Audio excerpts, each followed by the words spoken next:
Hi everybody, Tall Paul here with Left-Handed Knife Reviews, and today we're looking at the Civivi Ortis, model number C2013B. Let's get right into it. First up, with our facts and figures, this is going to be a 3.25 inch blade in 9CR18 MOV, running on bearings.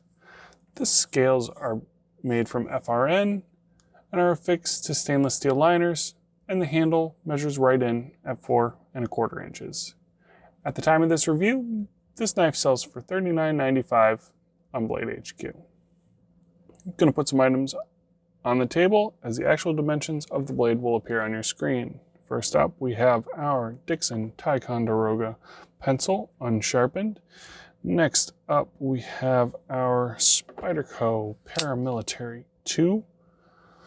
We'll round it off with another Civivi, the Civivi Elementum.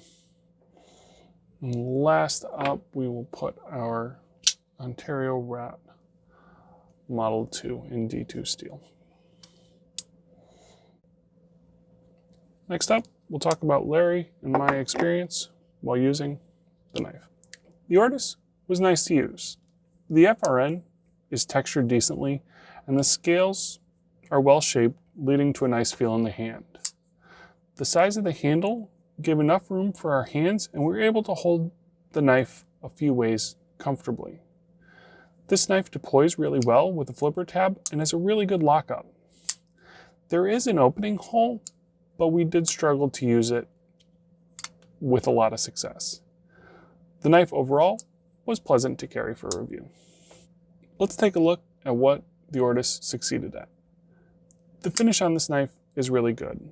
As with a lot of Civivis, there's nothing here that feels unfinished, there's no sharp edges, and that's always a nice thing. This knife operated really well right out of the box. Nice little action, very consistent lockup. The blade shape is also really good and was well suited to a lot of the EDC tasks that Larry and I see on a daily basis. The 9CR18 also performs really well. This knife was actually a little dull out of the box, but it took an edge really quick and it stayed sharp fairly well. Next up, let's talk about the struggles. As we just mentioned, this edge was not the sharpest out of the box. It did require a sharpening to see its full potential. Also, when it comes to the ergos of the blade, the hand feel is good, but the pocket clip does dig in pretty heavily. This spot right here, as well as a little bit towards the back, when you're gripping the knife, can create a little bit of a hot spot, and it can lead to discomfort with extended use. Next up, we have our points of note. Points of note are neutral things that we want to mention, but fall within that gray area between successes and struggles.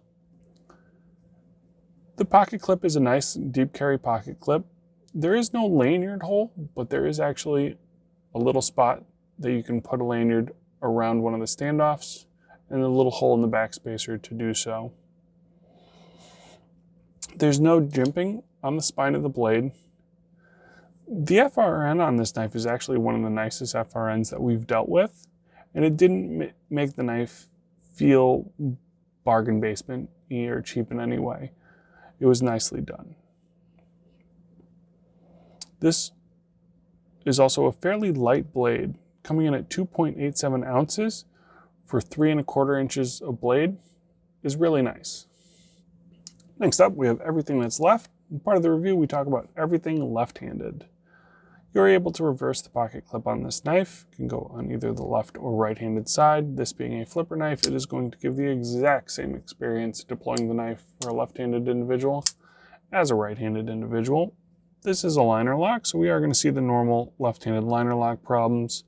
There is almost no relief for this liner. You're just counting on the little bit that's sticking up above the scales. So it's not the easiest to deploy with the tip of a thumb, but it's also not the hardest I've ever seen either.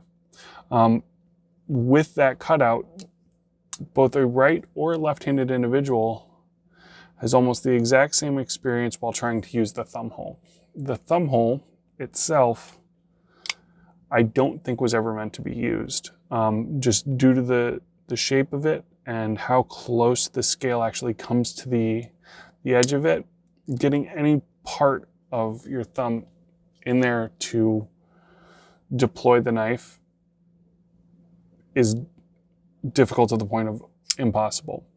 Flipper tab is obviously the way that they wanted this knife to be deployed, and with that, they're kind of screwing both over lefties and righties equally when it comes to the opening with the thumb hole.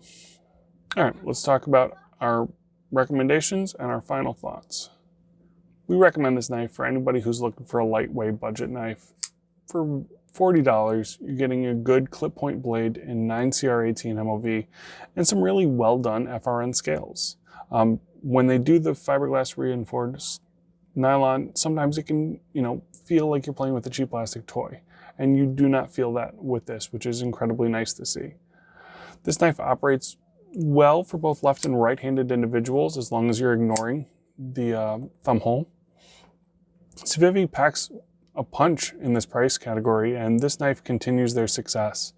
If you're looking for a knife at this price point, we really don't think you can go wrong at $40 with this pick.